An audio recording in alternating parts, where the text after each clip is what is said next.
Hola, ¿qué tal? Soy Javier Velázquez Moctezuma y les doy nuevamente la más cordial bienvenida a una emisión más de Tan Claro como el Agua.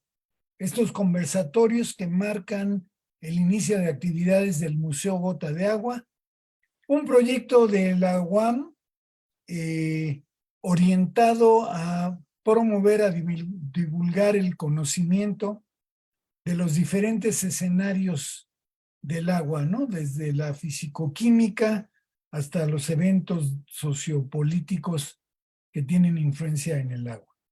Durante estos conversatorios, quienes nos han seguido han podido constatar que hemos tenido la comparecencia de investigadores de alto nivel de diferentes instituciones, no solamente de la UAM. Hoy es un caso especial, tenemos el privilegio de contar con el doctor Gerardo Figueroa Lucero, un viejo amigo del proyecto Museo Gota de Agua, un impulsor de la acuacultura, un profesional comprometido con una investigación social muy importante de la cual nos va a hablar. Bienvenido, Gerardo, qué gusto que estás aquí. Hola Javier, buenas tardes. Gracias por la invitación. No, al contrario, siempre es un privilegio platicar contigo. Hemos platicado de diversos temas. Me acuerdo de un conversatorio estupendo donde nos hablaste del Valle de México y cómo se fue perdiendo esta vocación lacustre que teníamos, ¿no? Sí. Y que desafortunadamente al paso de los años, con la llegada de los españoles y al paso de los años, se fue perdiendo y se fue convirtiendo en un monstruo que es hoy la Ciudad de México, ¿no? Pero hoy no vamos a hablar de eso. Hoy vamos a hablar de tu fuerte, que es la acuacultura. Entonces, el tema de hoy es actualidades en el manejo de la acuacultura aplicada. Pero como tú sabes, tenemos un formato en estos conversatorios. Entonces, primero que nada, y en atención a estudiantes que pudieran estar siguiendo esta emisión y que pudieran estar definiendo sus vocaciones, yo quisiera pedirte nuevamente que nos platicaras en unos minutos cómo fue que el niño Gerardo Figueroa Lucero se fue gestando, se fue detonando por la investigación en agua, etcétera. Cuéntanos qué estudiaste, dónde estudiaste, cuáles fueron tus influencias, etcétera, etcétera. Ok, mira, fíjate que yo estudié la primaria y la secundaria en un pueblo de Oaxaca. Se llama Putla Villa de Guerrero, Oaxaca. Y cuando yo terminé la escuela primaria, casualmente en ese momento se instaló la energía eléctrica en el pueblo. La mayoría de mis paisanos, si querían estudiar la secundaria o una carrera, tenían que salir fuera del pueblo, ir a la ciudad de Oaxaca o venir acá a la Ciudad de México. En ese momento se construyó una escuela tecnológica agropecuaria. A mí se me hacía uno de los sistemas muy útiles porque formaba técnicos enfocados hacia el conocimiento y el manejo del suelo. Entonces nos daban materias como agricultura, ganadería, apicultura, conservación de frutas. Y ahí fui conociendo a diferentes personas, diferentes profesores que me hablaron de la agronomía, de la biología. Y así fue como vine a la Ciudad de México y ingresé a la vocacional, al área de ciencias médico-biológicas. Y, y de ahí fue como fue naciendo pues una pasión por el conocimiento de las cosas vivas, los animales, las plantas. Y empecé trabajando curiosamente con nemátodos que parasitaban las papas.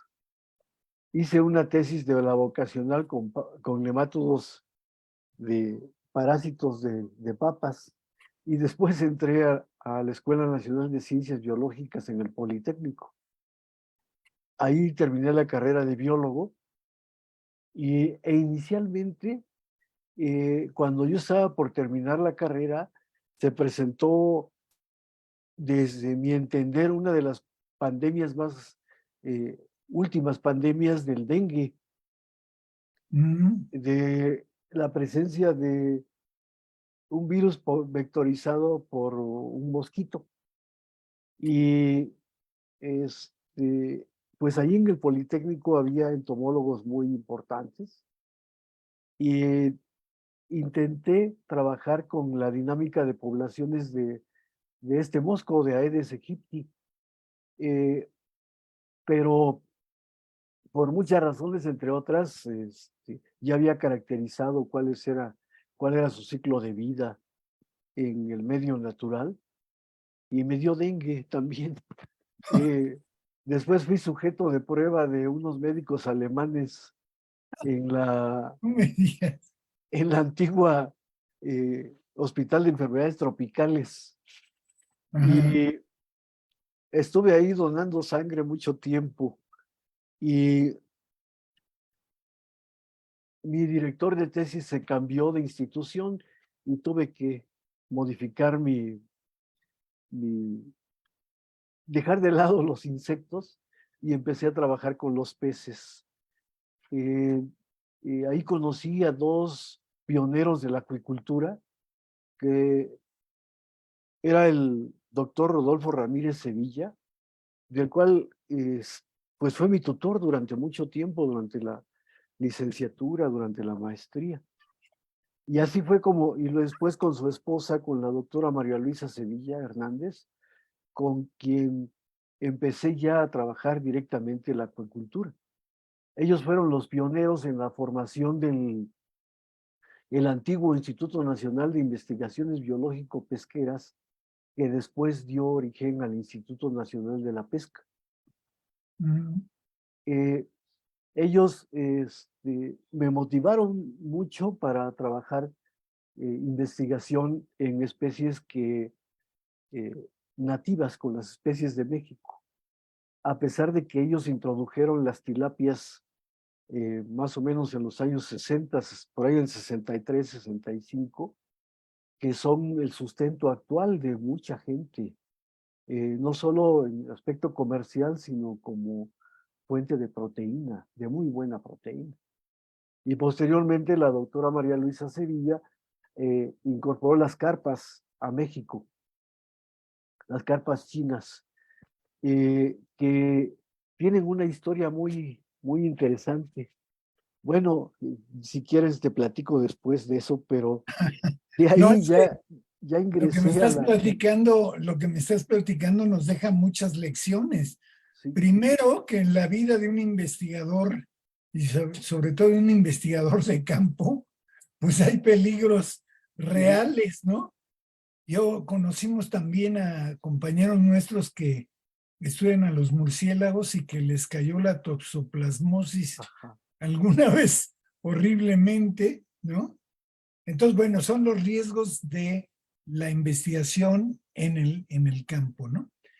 Pero la otra cosa que también creo que hay que subrayar para quien nos esté escuchando es que los asesores y los tutores y demás, de repente se van, ¿no? Sí, Y te quedas colgado de la brocha y tienes que cambiar rápidamente de...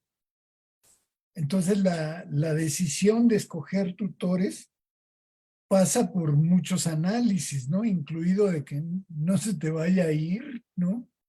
sí. Es una situación interesante eso porque en cierto modo, bueno, eh, yo egresé de la carrera en 1982 y eran los inicios de la biología experimental, Ajá, de la biología de la reproducción. ajá, Y curiosamente, eh, empecé a trabajar con crustáceos al mismo tiempo que con los peces. Entonces, me gustaba mucho porque iba al Laredo, Veracruz, y me traía hembras de langostinos con huevos. Pero cuando se acabó el presupuesto, hablando de otra cosa, tuve que diseñar métodos para inducir la maduración eh, ovárica y testicular porque ya no tenía dinero para ir al campo. Y ajá, así fue como me introduje en la biología de la reproducción, eh, por una necesidad que después aportó varios artículos científicos interesantes. Y pensaba que la investigación era muy cómoda, que los investigadores la vivían muy bien, ¿no? Pero ya cuando me enfrenté a un problema biológico que tenía que resolver, porque si no, no podía terminar mi tesis de maestría, tuve que aprender fisiología, ecofisiología y enfocada hacia la reproducción. ajá. Y ya después, con el tiempo, también soy un ejemplo de fracasos.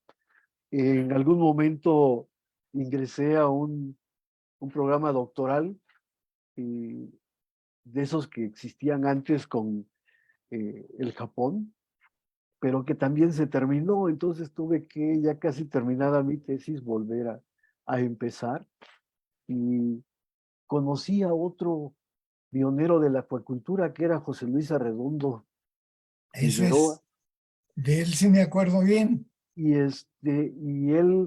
yo estuve trabajando 28 años en el Politécnico y él me invitó a la UAM a trabajar acá, este, a continuar una serie de investigaciones relacionadas con la ecofisiología de especies nativas y acompañar a la doctora Irene Barriga en el análisis de la diversidad genética de las poblaciones de los peces blancos, que son muy importantes para México.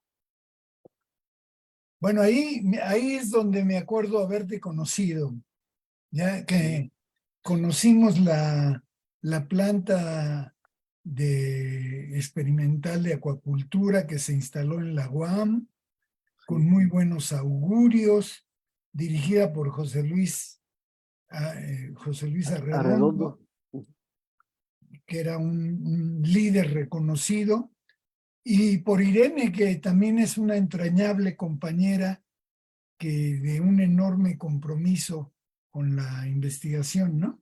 Sí, Y entonces ahí fue donde te conocí como un agente de la acuacultura. sí, yo ingresé Entonces, al programa que tú tenías de llevar la biotecnología hacia los grupos más vulnerables, que eran el programa se llamaba, creo que Extensión Comunitaria, eh, y empecé a trabajar con grupos, con los afromexicanos y con un grupo de tlapanecas. sí, este es un proyecto que todavía existe. Es un proyecto que coordina Agner Guerrero de Ciencias Sociales. Y en su momento a mí lo que me tocó fue impulsar, apoyar, dar todas las facilidades. Y entre esas estaba la idea de que sigue siendo una buena idea, ¿no? De llevar la acuacultura a los lugares donde están las comunidades más desprotegidas, ¿no? Sí, A ver, cuéntanos ahora sí, entonces, ¿qué es la acuacultura y mira, cómo es que puede ser una alternativa? Me acuerdo lo que José Luis Arredondo me dijo, es una alternativa alimentaria para el país. Ay, sí, sí, ¿de veras? A ver, cuéntame. sí, así es.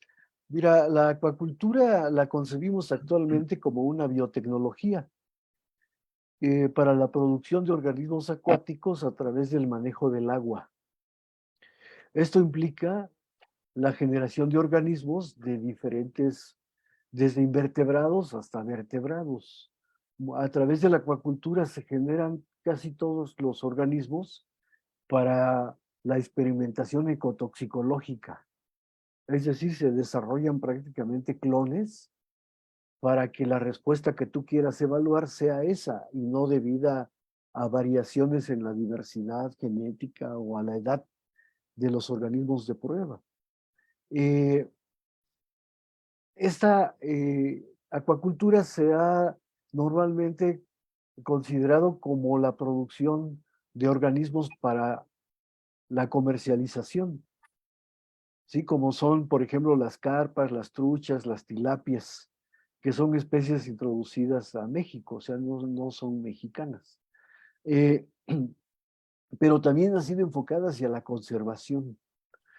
Eh, Curiosamente, con respecto a la actividad acuícola, fue concebida como una actividad social.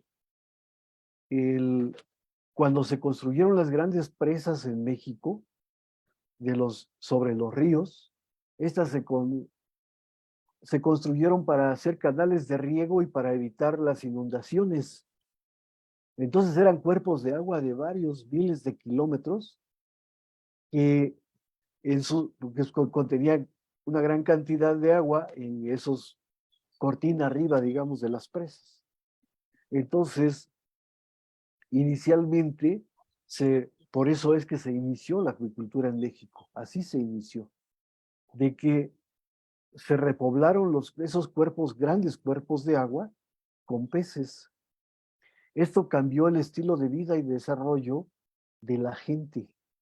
Antes los que ocupaban esas áreas que fueron inundadas y que en cierto modo fueron desplazados, se les confirió una alternativa, que es la acuicultura. En este caso ellos se convirtieron, después de ser pescadores o agricultores, pasaron a ser pescadores y obtenían una fuente de proteína y con otros elementos importantes como son los ácidos grasos eh, y otros elementos que cambiaron la dieta de los mexicanos.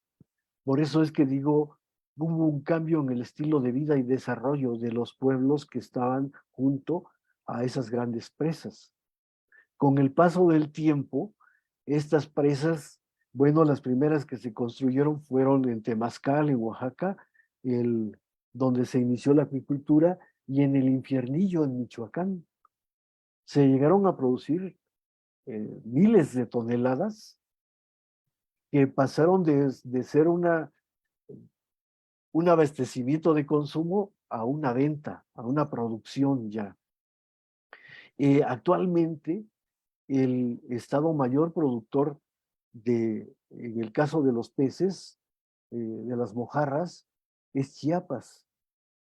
Chiapas es característico por tener una cuenca hidrográfica bastante grande y tiene al curso del río una serie de presas que han sido utilizadas para producir peces. Pero cuando digo producir peces, estamos hablando de unas 35,000 en su momento toneladas. Por eso es de que juntas las presas, las grandes presas, en un inicio abastecieron el mercado nacional eh, de mojarras.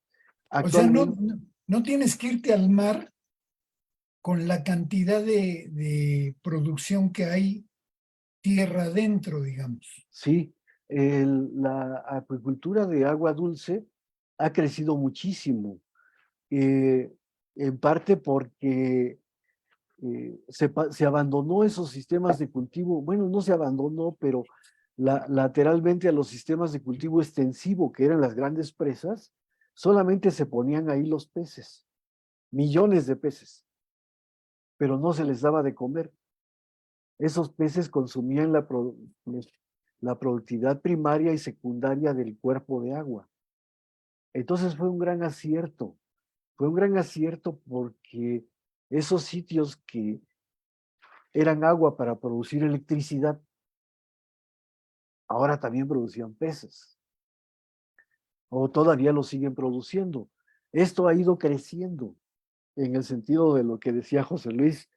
Eh, Ahora ya existen muchas granjas muy tecnificadas, que van desde sus sistemas de cultivo intensivos, hiperintensivos, en los que se utiliza el seno, el cuerpo del agua, eh, con tecnologías como, por ejemplo, la construcción de jaulas, y hay un control de la producción. Eh, en México esto ha crecido a tal grado que ya se formó la Sociedad Mexicana de Acuacultura. Tiene máximo 2 años de haberse No formado. me digas tan poquito, Sí, porque hay estrellas refulgentes en México, ¿no? En la acuacultura. sí. Y Hay apenas, muchos jóvenes con conocimientos. La acuicultura se ha desarrollado básicamente porque la, la acuicultura es una disciplina de carácter holístico. Se basa en la genética, en la fisiología, en la geología, incluso en la biología del desarrollo, la bioquímica, para eh, a través de todo eso eh, generar conocimiento nuevo, un conocimiento nuevo que permita obtener especies resistentes a las enfermedades, especies que crezcan más rápido, con una menor cantidad de alimento. Eh, Se han manipulado también genéticamente, eh, y se han producido incluso poblaciones eh, de un solo sexo, de los peces. Estos cambios en la proporción sexual se basan en la edad de primera reproducción. a Por ver, pero ejemplo, espérame, detengámonos ahí. a ver, ¿Cuál es la importancia de que haya un solo sexo? es importante para la acuicultura, nada más para la acuicultura, para la Sí, pero producción, ¿por qué? porque el, al haber, se basa en la velocidad de crecimiento y en la edad de primera maduración. Por ejemplo, en algunos peces, eh, los machos tardan más tiempo en alcanzar la madurez sexual. La madurez sexual es un gasto energético muy alto.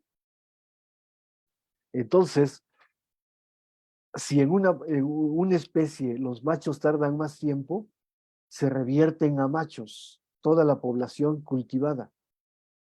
Pero hay otras especies en las que las hembras tardan más tiempo en alcanzar la madurez sexual. Entonces se convierte en toda la población en hembras. Es decir, lo que se busca es producir una mayor biomasa, una mayor cantidad de carne, antes de que esa energía se gaste en la maduración. Te voy a Eso, poner un ejemplo. Tú que comes todos los días caviar. no tienes que El, divulgarlo. el, el caviar se extrae de un esturión. Ujú. Sus gónadas pueden llegar a pesar hasta el 30% del peso corporal. A diferencia del resto de los mamíferos o de algunos vertebrados, las gónadas tienen un tamaño y no cambian. En los peces, las gónadas, a medida que el pez va creciendo, también van creciendo sus gónadas.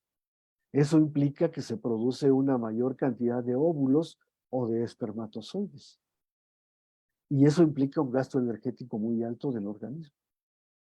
Lo que se busca en la acuacultura es evitar eso en cierto modo con las poblaciones monosexas Y monosexo quiere decir puras hembras. o puros machos. No, pero si los machos tardan más en madurar, Por eso, para qué los quieres? O por sea, eso hay más carne. Eso es lo que ah, se busca. ¿Sí? hay más carne. ¿Sí? Entonces, también hay especies que ya se pueden esterilizar, por ejemplo.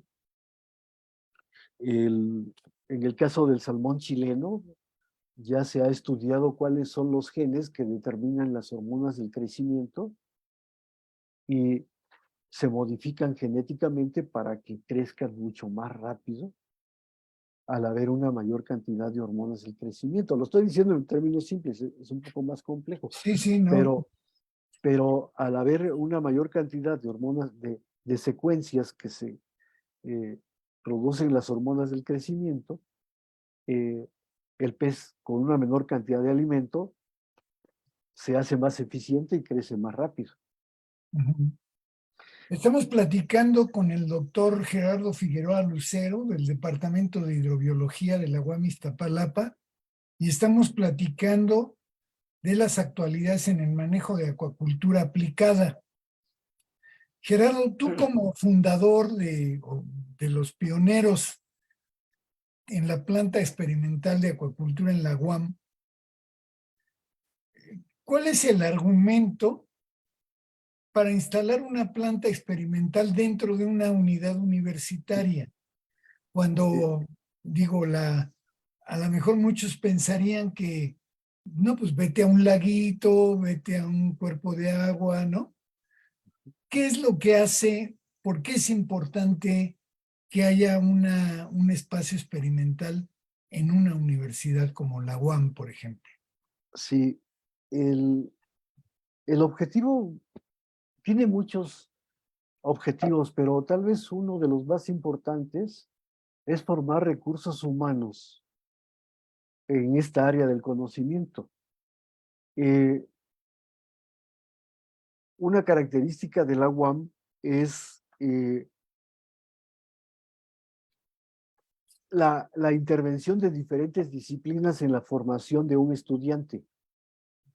En la acuicultura, en la planta experimental, eh, es, está conformada de 3 áreas. Una es toxicología, la otra es acuicultura y la otra es genética. Entonces está pensada de tal modo que los organismos cultivados se puedan analizar desde el punto de vista toxicológico y se puedan mejorar desde el punto de vista genético.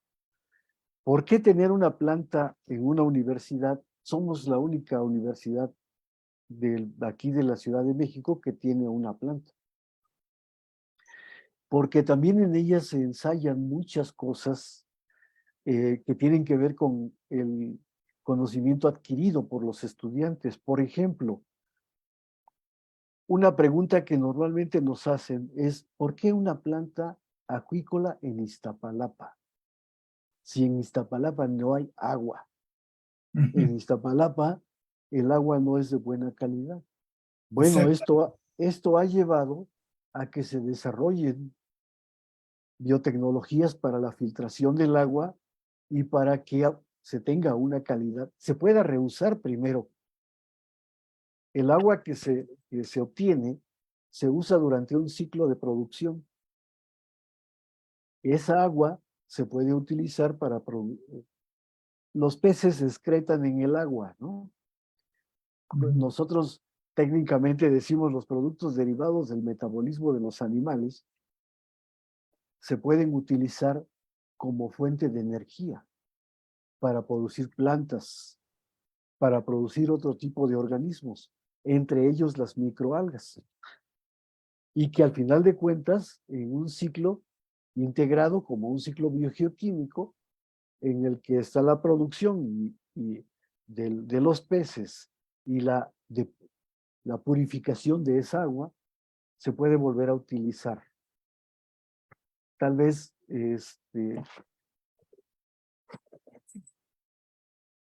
utilizando otras biotecnias se puede hasta incluso tomar, pero en este caso nosotros la usamos para producir vegetales. Es decir, todas las propiedades físico-químicas que se pudieran considerar negativas del agua que se utilizó para cultivar peces, contiene una gran cantidad de nutrientes que puede ser utilizada y convertida en biomasa por vegetales que podemos consumir nosotros. Eso es. Me has convencido de la importancia de tener una planta de experimental en acuicultura. He visto que gente como José Luis, como Irene, como tú, como otros, han convertido eso en un lugar de producción científica de alto nivel, ¿no? O Sí, sea, muchas publicaciones internacionales han salido de ese lugar y de ese grupo. Estamos con Gerardo Figueroa Lucero, del Departamento de Hidrobiología.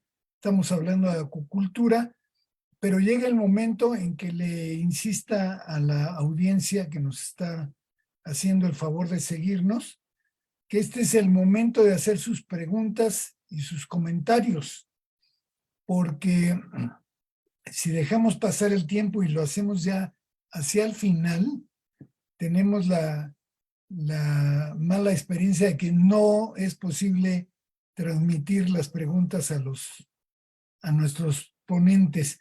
Entonces, este es el momento, anímense, no pasa nada, utilicen las herramientas de la plataforma para pasar sus comentarios y sus observaciones a lo que estamos platicando con Gerardo. Gerardo, después de eso, tú no te quedaste solamente en la planta de experimental en la UAM, sino que te ligaste a otros proyectos que, como bien mencionabas, son proyectos que implican un compromiso social muy serio, ¿no? sí, Hablamos del proyecto de extensión universitaria, el PEC, Programa de Extensión comunitario. Comunitaria, ¿no? Sí, Dirigido por Agner Guerrero, y que en realidad era un grupo multidisciplinario orientado a trabajar con los pueblos negros de la zona de Oaxaca, de Chiapas, de Veracruz, ¿no? sí, Los pueblos negros que han sido, digo, si los indígenas han sido maltratados, los pueblos negros, bueno, qué te digo, no? Pero con estos esfuerzos de estos compañeros y de otros, empiezan a tener visibilidad los pueblos negros y su problemática. Tú estuviste ligado a esfuerzos para impulsar la acuicultura en diferentes sitios de estos. ¿Por qué sí, no nos platicas? sí. Mira, yo participé básicamente con esos dos grupos humanos que yo decía, los afromexicanos y los tlapanecas. Eh, una de las cuestiones interesantes que aprendimos, como tú acabas bien de mencionar, de que es un proyecto multidisciplinario, es de que tomando como base la acuicultura, en el caso de los pueblos eh, negros y de los tlapanecas, pues son gente que no sabe leer, que no sabe escribir. Entonces, en este proyecto, si bien yo era el coordinador en ese momento de esos proyectos, participaban muchos estudiantes. Entonces, para dar de comer, por ejemplo, a los peces, por dar un ejemplo, eh, ¿cómo les enseñamos a calcular proporciones, razones, proporciones? Ujú. Entonces, a través de la parte social, eh, nos dimos cuenta de que los niños de primaria, de secundaria, eh, su participación era determinante. Los hijos de las personas que estaban encargadas de esas granjas no los habíamos incorporado inicialmente y después ya se incorporaron y ellos con niños de primaria, de secundaria, eran los que se encargaban de la producción. En una primera etapa, con los padres produjimos aproximadamente una 1,5 toneladas de peces. No me digas en dónde. En, un pueblo se llama Pico del Monte, a un lado de Markelia, Mm, en Guerrero. ajá. Y el otro se llama Punta del Cerro. Y sí era una Punta del Cerro. Estaba hasta allá. Y una de las experiencias interesantes es de que las mujeres de esas comunidades eran muy trabajadoras. Nosotros les enseñamos a pesar, a medir los peces, a calcular la cantidad de alimento y a capturarlos para que pudieran hacer eso con una atarraya. Ujú. Al final del ciclo de producción, las mujeres ya sabían mejor utilizar la atarraya que nosotros. ¿Qué es una atarraya? Es una red que se lanza, es de corte circular al agua y que tiene unos Ah, plomos en los extremos. ajá. Cae al Entonces, agua y se cierra y atrapa a los peces. Entonces, eh, en el segundo periodo, cuando ya se incorporaron los niños, la producción casi se duplicó. no me digas. Entonces, eso era muy interesante, pero no solo eso, sino que son pueblos que se dedican a la ganadería, al pastoreo, y, y también tienen en el caso de los negros, tienen eh, pues sus palapas donde venden pescado, y tienen un problema de abasto de hortalizas, digamos, jitomates, cebolla, chile, y junto con ellos iniciamos un programa. Ahí además están en una zona donde hay los negros, donde llegan muchos ciclones y temblores, ¿no? Entonces sembramos alrededor de 500 cocoteros para proteger los estanques y lo regamos con el agua de las heces y la orina de los peces de los estanques. Y crecieron muy bien, se hizo un diseño y después muy bonito, y después se sembraron mangos Ataulfo, como unos 2,000 mangos. Ujú. Pero siempre se hizo dejando carriles, de tal modo que entre esos carriles, ya cuando crecieron, se sembró papaya, jamaica, y lo que más les interesaba eran la cebolla, el jitomate y los chiles para hacer las salsas de los pescados que freían Claro, en sus palapas. Entonces es un proyecto integral, muy interesante que nosotros pensábamos que era un modelo que se podía seguir, un modelo universitario que se podía proponer a los diferentes pueblos o a los claro. diferentes estados de la costa del Pacífico, pues tal vez desde Guerrero hasta Chiapas. Eh, esa transferencia de tecnología es lo que se logra después de el conocimiento generado en la planta, Javier. Por eso es Ajá. importante la planta. Pero lo que me estás diciendo es que se expandieron Ajá. hacia otras cosas que rebasan por mucho la acuacultura, ¿no? Es que la acuicultura tiene un carácter integral. Ajá. Eso nos lleva a que en el pasado, después de que se utilizaron los cuerpos de agua para mantener, engordar a los peces, el agua de los ríos, el agua de los lagos y de las presas se pasó al continente. Se cultivaban ya en condiciones controladas, en sistemas, llamémosle intensivos o hiperintensivos, o sea, donde pones muchos organismos por metro cúbico, requiere de un cambio constante de agua. Ajá. Esa agua actualmente la sociedad, bueno, todos los acuacultores ya, y junto con las instancias de pesca, ya se tiene que hacer un proyecto de impacto ambiental. Ajá, Esa agua se tiene que regresar casi con la misma calidad que se tomó, pero también se puede usar para la agricultura. claro, claro. Entonces suma, en lugar de hacer una sola actividad, ahora se suma a muchas otras. Muy bien, Y dejas de utilizar fertilizantes inorgánicos. claro. Muy bien. Gerardo, tenemos una pregunta de David Sandoval, si no tienes inconveniente. ¿No? Nos dice David Sandoval, muy buenas noches a todos.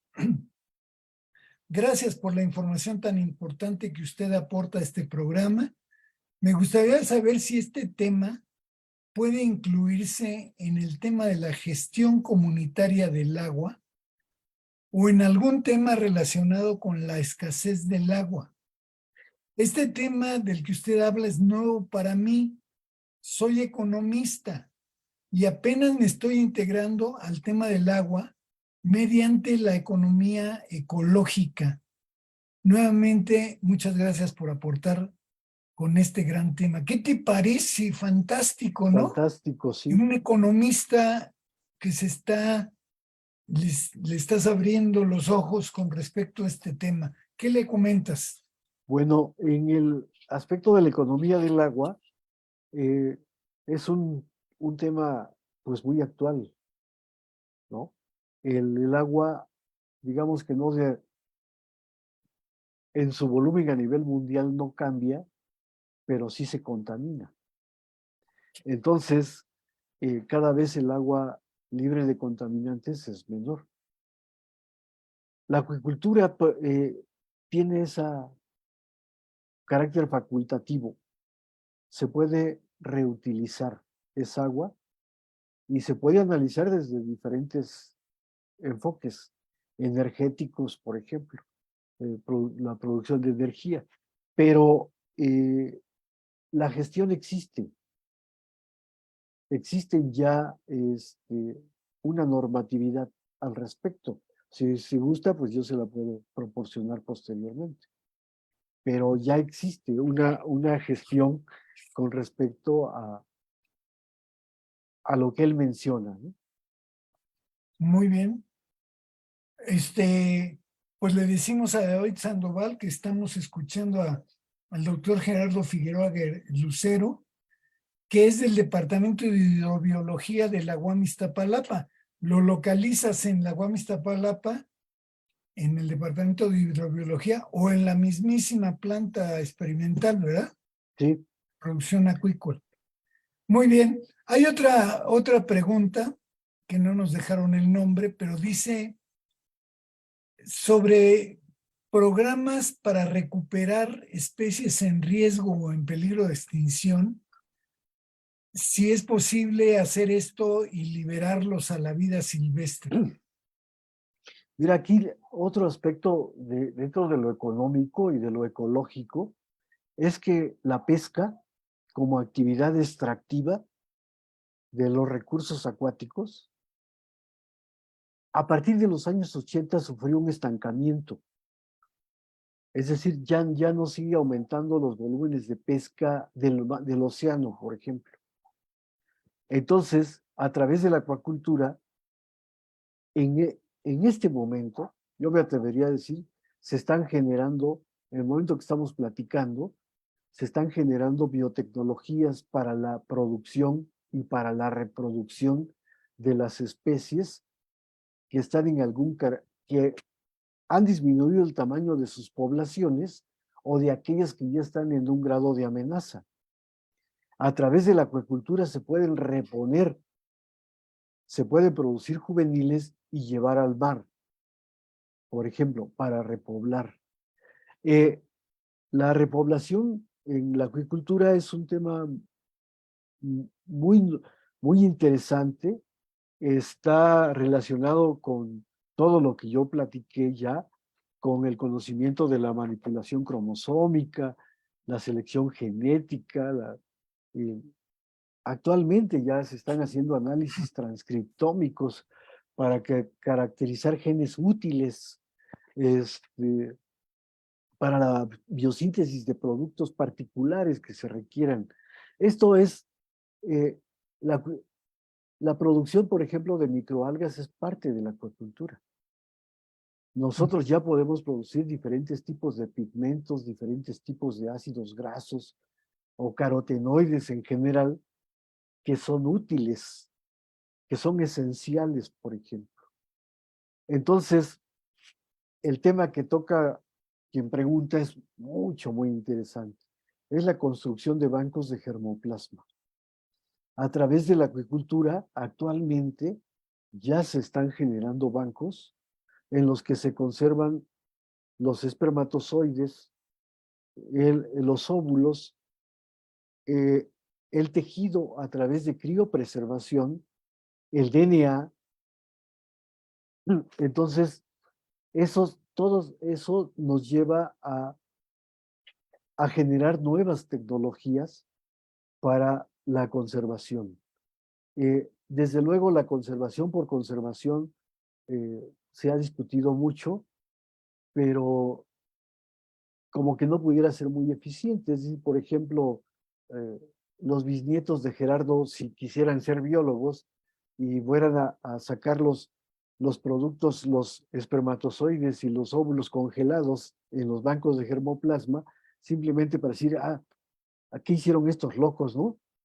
Y resulta que todavía son viables. Mm, Pero ¿qué les vamos a dar de comer?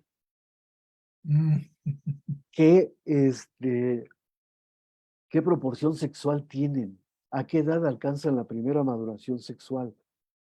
Entonces, los bancos de germoplasma no solo son bancos de conservación de espermatozoides, óvulos, huevos, tejido y el DNA, sino también de las características biológicas de los organismos.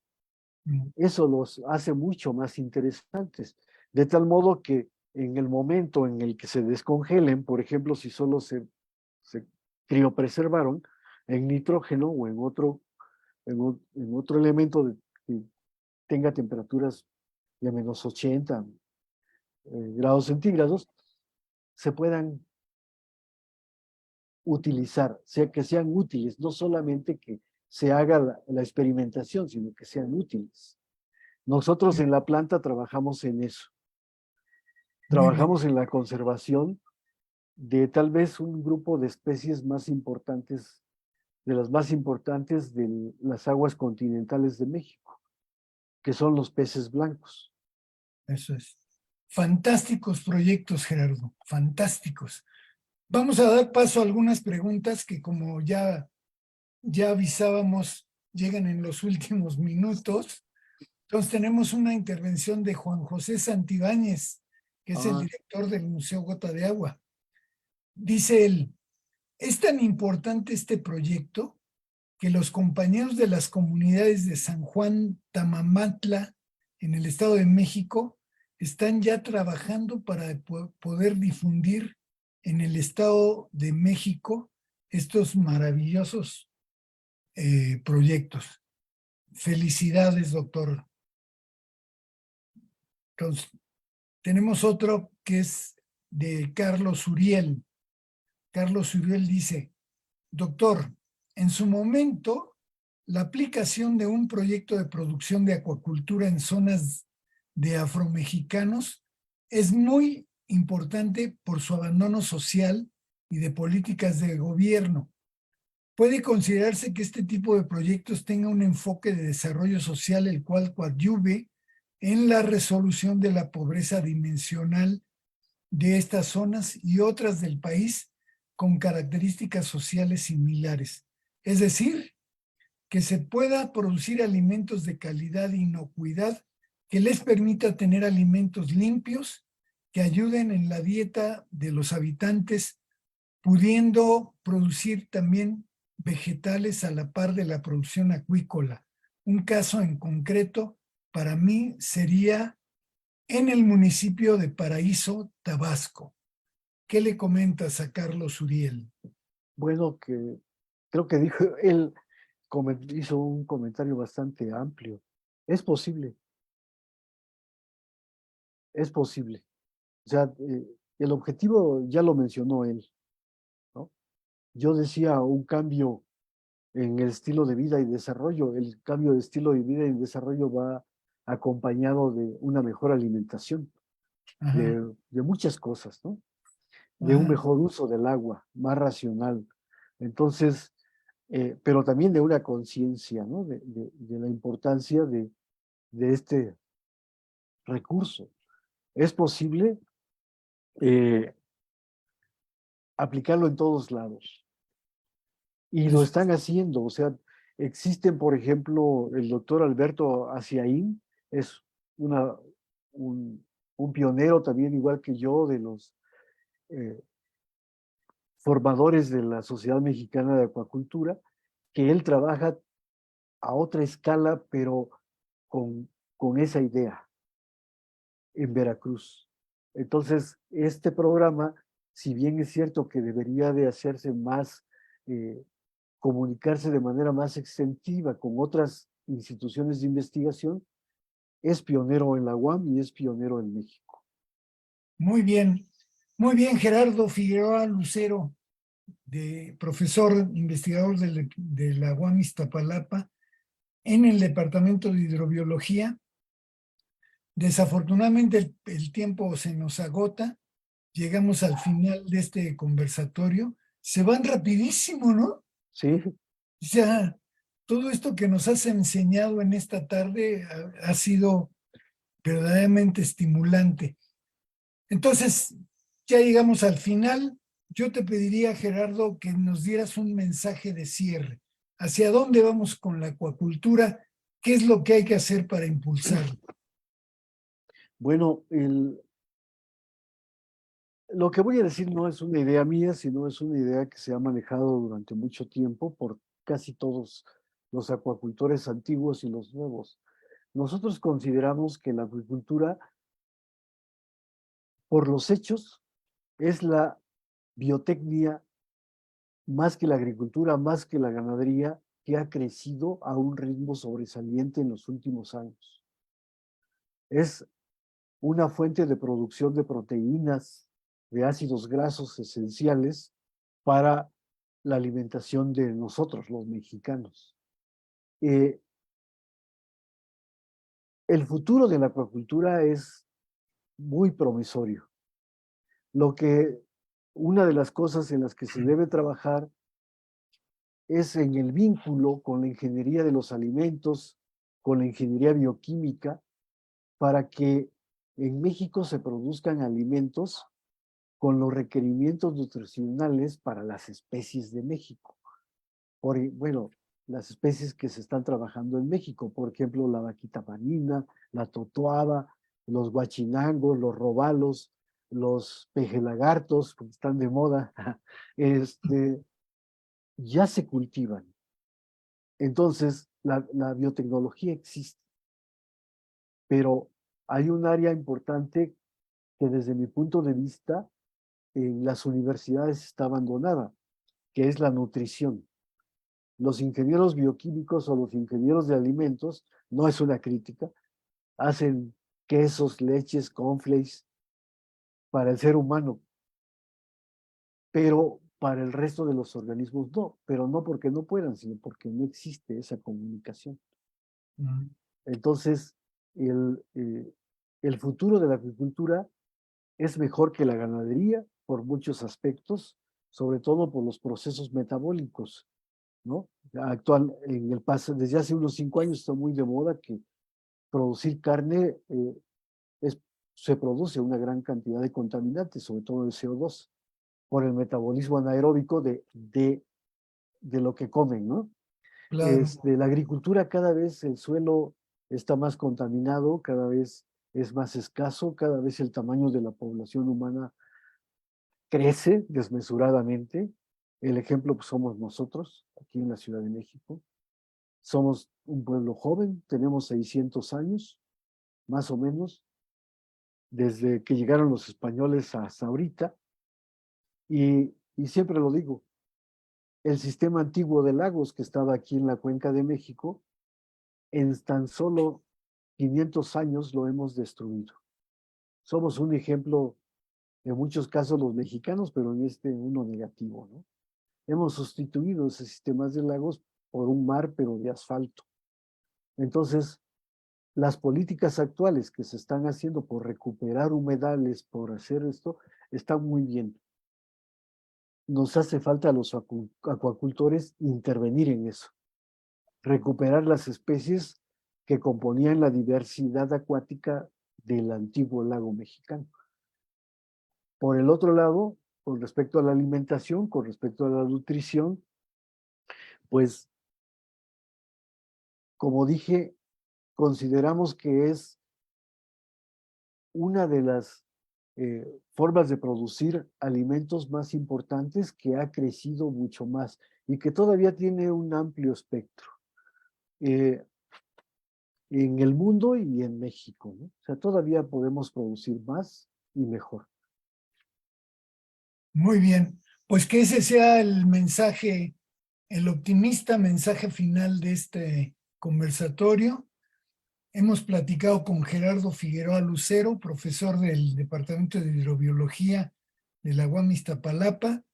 Nos ha iluminado con su saber acerca de la acuacultura y nos abre un camino muy promisorio que ojalá haya tomadores de decisiones, haya académicos, haya gente de la política, sociólogos, que se decidan apoyar estos desarrollos que realmente son una alternativa alimentaria muy importante para el país. Gerardo Figueroa, muchísimas gracias por estar aquí con nosotros. Siempre nos enseñas mucho. No, Javier, al contrario, un gusto volver a verte. Que Gracias, estés muy bien. gracias. Y gracias también a quienes nos han seguido con atención en esta emisión. Les recordamos que los conversatorios Tan Claro como el Agua se están emitiendo los martes de 6 a 7. Los invitamos al próximo que va a ser en este mismo horario y en estas mismas sintonías. Le agradecemos mucho a Lilia Naya, que ha sido la productora de este programa, que nos haya permitido difundirlo de manera masiva. Yo soy Javier Velázquez Moctezuma, les agradezco mucho la atención a este conversatorio de Tan Claro como el Agua. Muy buenas noches. Buenas noches.